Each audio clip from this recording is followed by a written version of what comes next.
Halo semuanya. Jadi di video kali ini aku bakalan bikin ya bisa dibilang book tag, tapi video ini itu dibikin dalam rangka posting barengnya BookTube Indonesia yang mana tema setiap bulannya itu berbeda-beda. Dan untuk tema bulan Juni ini itu adalah Rainbow Book Tag. Dan kalau kalian penasaran apa aja pertanyaannya dan bagaimana jawabanku, langsung aja kita mulai yuk ke book tagnya. Nah, yang pertama ini tuh Red, a book that makes you angry, alias buku-buku yang bikin aku kayaknya kesel gitu loh ya. Di sini ada tiga. Oh ya, nanti aku akan tunjukkan tiga buku aja ya untuk semua pertanyaan, jadi nggak terlalu banyak buku-bukunya. Yang pertama di sini ada Paper Towns karyanya John Green. Sebenarnya bukan marah yang sampai emosi, tapi lebih ke aku kurang puas dengan endingnya dan kayak apa ya, kasihan aja gitu perjalanan selama ini yang dilalui oleh tokoh laki-laki, tokoh utama laki-lakinya di sini tuh kayak sia-sia dan kayak apaan sih? Kayak jadi gimana gitu loh ya. Jadi makanya kayak, hah? Endingnya gitu aja gitu loh. Terus kemudian judul yang kedua itu Roderick yang semena-mena. eh I do not have to explain this sebenarnya sih karena aku udah pernah ngeluarin unek-unek aku di video review yang membahas novel ini, meskipun aku kurang suka tapi tetap aku review. Dan ya udahlah ya, kalau mungkin kamu belum tahu, aku kurang suka dengan tokoh ibunya si, aduh aku lupa lagi nama tokoh utamanya. Pokoknya aku nggak suka aja deh sama kelakuan tokoh ibu di dalam sini. Kayak ya nggak tahu deh. Lanjut, di sini itu ada Sang Penerus karyanya Reika. Ini itu judul pertama dari serial Klan Masamune, dan kalau kamu pernah lihat video wrap up aku di sini agak sedikit dilema gitu kan untuk melanjutkan serial Klan Masamune ini karena jujur apa ya, perlakuan yang didapatkan oleh tokoh utama itu bikin aku nggak nyaman dan bikin aku kayak oh my god please lah jangan gini terus, kasihan gitu loh ya. Hampir mirip kayak di Roderick yang semena-mena itu, jadi kayak ya tokoh utama ini selalu disalahkan dan aku nggak ngerti apakah tokoh utama ini akan selalu digituin terus. Jadi kalau kalau misalnya kayak gitu terus ya aku nggak kuat sih baca satu seri ini. Nah, di sini untuk yang kedua itu adalah Orange, a book that gets you fired up. Dan kalau di sini aku mengartikan fired up itu kayak semangat gitu ya, atau yang menggebu-gebu gitu. So, yang pertama di sini ada Pulang karyanya Terelie. Ini memang lumayan bikin semangat menggebu-gebu gitu ya karena emang genrenya itu action ya. Jadi makanya kayak baca buku ini berasa dikejar-kejar banget. Kemudian ada Mantapu Jiwa karyanya Jerome Pauline. Kalau yang ini kan non fiksi ya, dan kalau non fiksi yang ini tuh lebih ke motivasi belajar, dan mungkin buat kamu yang masih pelajar kayak aku bakalan merasa helpful dengan adanya buku ini. Dan pokoknya buku ini jadi bikin merimain kita kembali mengenai tujuan belajar gitu sih. Nah, terus yang terakhir ada Circus Maximusnya Damian Diben. Kalau yang ini sama ya kayak Pulang, dia tuh genrenya memang lebih ke action tapi kayak lebih semangat gitu lah ya. Dan aku suka bagaimana di sini juga unsur persahabatan tuh dibangun erat. Pokoknya aku suka banget sih. Jadi makanya itu tadi tiga buku yang menurut aku kayak bikin aku semangat gitu. Nah, lanjut ke yang pertanyaan ketiga yaitu adalah Yellow, a book that makes you want to sit in the sun and read. Di sini ada tiga juga, ya iyalah emang tiga semuanya.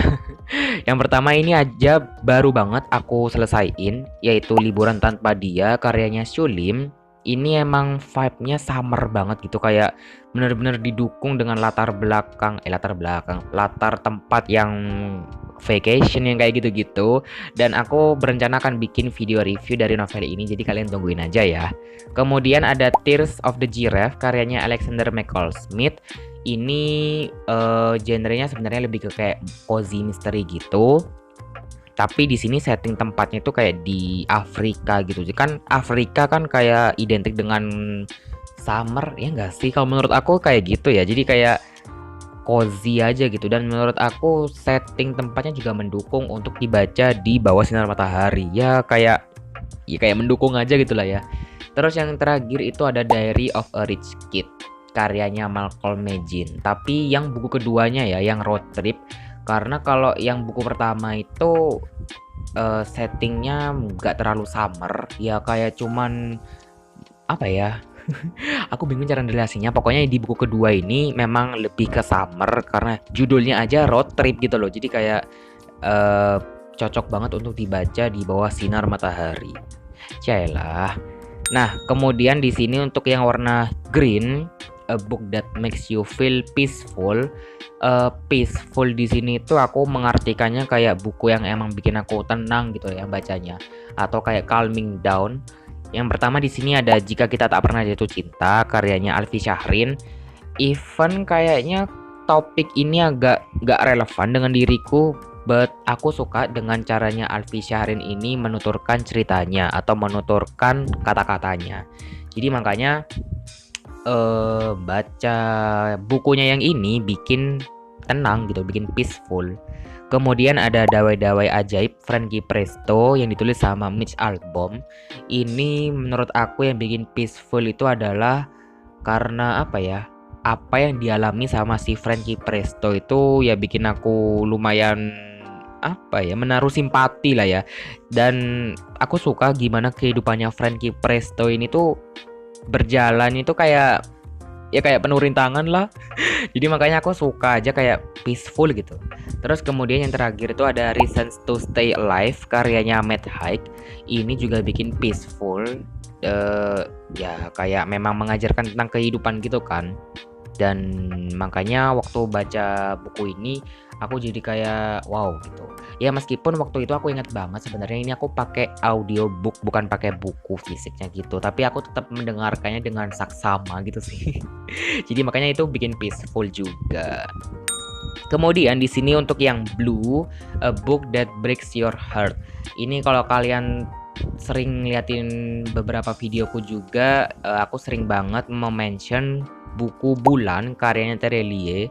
Itu bener-bener aku nggak tahu lagi, itu bener-bener heartbreak banget di bagian akhirnya.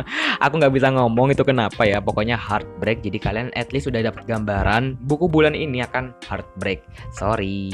Kemudian ada Doraemon Petualangan karyanya Fujio,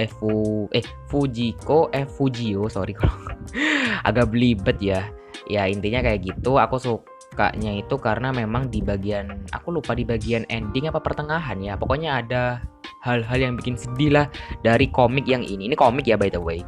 Dan ya itu tadi sih, pokoknya aku suka dengan komik yang ini. Dan yang terakhir ini komik juga, yaitu Anger, Love and Love karyanya Satorite. Ini aku juga baca Juni ini, dan memang ini kayak kumpulan cerita gitu, dan aku memang suka banget dari salah satu ketiga cerita yang ada di dalam sini yang bener-bener bikin mewek. Jadi ya kayak gitu. Ini ya 3 buku yang bener-bener bikin kayak oh my god gitu. Nah, selanjutnya warna indigo itu adalah a book that makes you feel pensive. Pensive ini setelah aku search artinya itu merenung gitu. Jadi kayak ya setelah kita selesai bacanya ya merenung. Di sini yang pertama itu ada The Little Prince karyanya Antoine de Saint-Exupéry. Di sini emang benar-benar bikin merenung karena banyak banget hal yang bikin merenung sebenarnya. Kayak sebenarnya ini orang ngapain gitu ya. Di dalam buku ini maksudnya. Ini orang ngapain, tujuannya kayak mungkin terdengar klise atau terdengar nggak jelas, tapi memang itulah cara hidup bekerja gitu lah ya. Dan aku pokoknya udah pernah bahas detail banget mengenai novel ini, dan apa ya, bisa kalian cek juga sih videonya kalau kalian mau. Ya pokoknya kayak gitu aja sih. Dan The Little Prince ini juga endingnya bikin aku mulai memikirkan yang tidak gitu sih pokoknya. Dan ya kayak gitu. Emang salah satu novel klasik yang emang layak dibaca sih kalau menurut aku. Kemudian ada Sang Alkemisnya Paulo Coelho. Ini juga salah satu novel klasik yang baru aja aku beresin di bulan Juni ini. Dan aku jadi bukan seneng sih, dan aku jadi tahu ya kenapa novel ini hype banget. Ya karena emang sebagus itu dan emang semerenungkan itu gitu loh. Jadi kayak waktu selesai baca ini kayak wow, ini gak nanggung-nanggung banget, aku kasih 5 bintang. Si Sang Alchemist ini ya. Jadi pokoknya beneran worth to read banget dan bener-bener worth the hype kalau menurut aku. Jadi kayak nggak main-main juga nih. Dan beneran message yang disampaikan itu ya beneran kerasa gitu lah ya. Dan yang terakhir itu ada Fahrenheit 451. Itu juga bikin aku merenung karena ceritanya memang distopian gitu kan. Tapi apa yang terjadi di dunia ini, di dunia di dalam novel ini bikin aku ya jadi mikir, seandainya kalau itu terjadi di kehidupan nyata, gimana ya kira-kira gitu. Ya aku sih nggak berharap itu akan terjadi juga sebenarnya. Nah, di sini adalah yang terakhir yaitu Violet, a book that makes you uncomfortable, alias buku-buku yang bikin aku nggak nyaman selama membacanya ya. Di sini yang pertama itu ada Animal Farm karyanya George Orwell.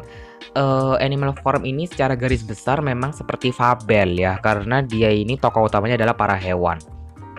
Cuma di sini yang bikin aku nggak nyaman itu adalah bagaimana kelakuan beberapa hewan yang menganggap mereka ini itu lebih tinggi kastanya daripada hewan-hewan yang lainnya. Dan itu menurut aku lumayan bikin aduh gimana gitu ya, rasanya kayak aku kesel sendiri waktu membaca itu, kayak ya kesel aja gitu. Jadi makanya kayak uncomfortable-nya tuh di situ sebenarnya. Dan bagaimana pikiran hewan-hewan ini tuh mulai makin lama makin dirusak sama si hewan-hewan yang berkuasa tinggi itu. Jadi makanya kayak itu juga yang bikin aku uncomfortable sebenarnya. Jadi makanya kenapa kalau kamu tahu novel ini tuh aku nggak kasih rating yang tinggi gitu. Kemudian ada Minolya Kenterate, I'm so sorry, sebenarnya 100 halaman awalnya itu lumayan menjanjikan, tapi sisa halamannya itu sampai selesai lumayan bikin aku uncomfortable alias nggak nyaman banget ya, karena memang terjadinya kekerasan dalam berhubungan, apa sih namanya, toxic relationship, nah kayak gitu. Jadi makanya aku bikin gak nyaman banget waktu membaca novel ini, kayak loh kok berubah gitu loh. Karena aku nggak expect akan terjadi hal seperti itu di dalam novel ini. Dan yang terakhir yaitu adalah The Memory Police karyanya Yoko Ogawa.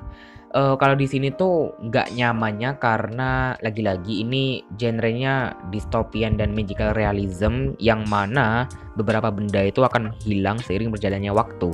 Nah, tapi yang menghilang ini lama-kelamaan bukan benda-benda lagi, melainkan hal yang lain. Dan itu yang bikin aku kayak nggak nyaman, kayak wow ini kenapa gitu loh. Jadi kayak ya kayak gitu sih. Jadi itu tadi adalah 3 buku yang juga yang bikin aku nggak nyaman saat membacanya. Nah, itu tadi adalah beberapa pertanyaan dan juga jawabanku di Rainbow Book Tag ini. Book tag yang lagi-lagi durasinya molor ya. Karena sebenarnya book tag ini salah satu tipe video yang aku suka untuk bikin karena ya bisa sekalian ngobrol gitu kan. Nah, karena di sini itu aku yakin banget uploadnya akan mendekati akhir bulan, jadi di sini aku nggak akan nge-tag siapa-siapa. Jadi aku ya akan nge-tag semua yang nonton aja, semua member. Jadi biar semua member ini bisa bikin book tag yang sama dan bikin posting bareng yang sama juga gitu lah ya. Dan makasih banyak banget buat yang sudah nonton sampai sini, and I'll see you on the next one. Bye bye.